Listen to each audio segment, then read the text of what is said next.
বিয়ের পর মেয়েরা যখন বাপের বাড়ি আসে। মা, ও মা, মানে তুই কই আসবি? তুই আগে ফোন করিসনি তো?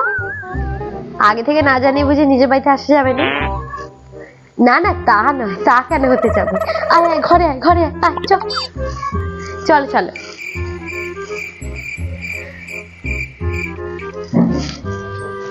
আয় আয়, ঘরে এসে বস। আমি তোর জন্য একটু শরবত করে আসি, কেমন? বস। হ্যাঁ, এনে মানু, ধর। হ্যাঁ মা, দাও।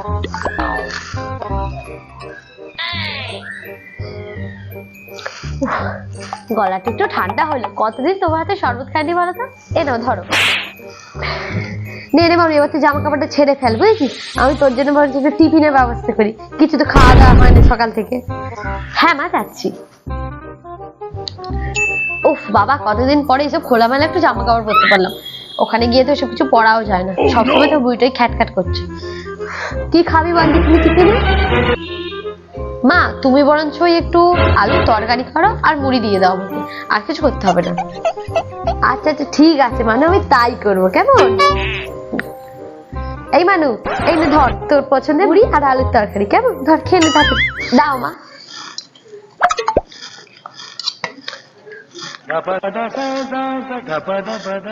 হ্যাঁ রে, ভালো হয়েছে তো? খুব সুন্দর হয়েছে মা, খুব সুন্দর হয়েছে। আচ্ছা, খা, ভালো করে খা মা। দুপুরে কি খাবি বল দেখিনি আজকে? কতদিন পর তো এলি, কি রান্না বসাবো বলতো তোর জন্য? না না মা, দুপুরে তোমার বেশি কিছু করতে হবে না।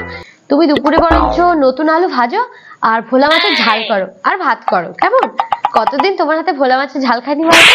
আচ্ছা ঠিক আছে, ঠিক আছে। আর সব তো পছন্দ মতো আমি রান্না করবো, কেমন? ওটাই ভালো করে করো।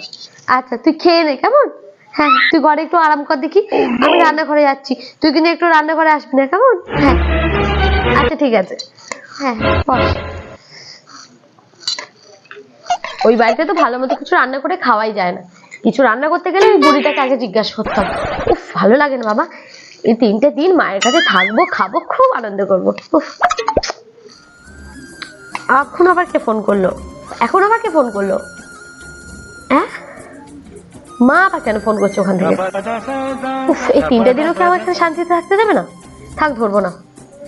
না, না ধরলে আবার বলবে ছেলেকে আবার গিয়ে নালিশ করতে যাবে। না, ধরি ফোনটা বরঞ্চ।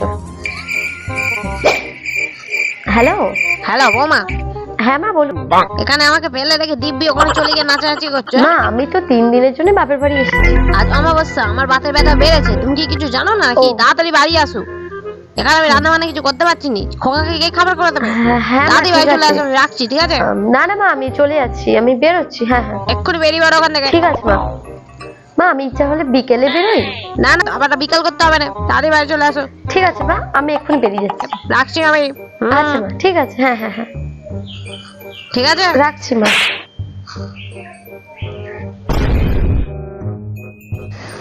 মেয়েটা কতদিন পরে আমাদের বাড়িতে এসছে, একটু ভালো মন্দ রান্না করে খাওয়াতেও তো পারবো না, এমনই সংসারের অবস্থা।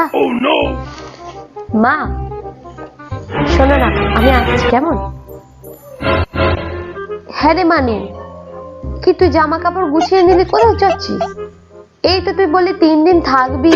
এক্ষুনি ওই বাড়ি থেকে ফোন এসেছিল, শাশুড়ি নাকি পায়ের ব্যথা বেড়েছে, আমাকে এক্ষুনি যেতে হবে মা। আবার অন্য একদিন আসবো, কেমন? ও, তা বলি দুপুরে ভাতটা অন্তত খেয়ে যা। না না মা, ভাত খেয়ে গেলে আরো দেরি হয়ে যাবে, আবার ওখানে গিয়ে ঝামেলা হবে একটা। আমি আর ঝামেলা চাই না মা। কি আর বলবো বল, আমার এখানে কিছু বলার নেই আর। আমি আসছি, তুমি খেয়ে নিও, কেমন? আচ্ছা ঠিক আছে, সাবধানে যা, কেমন?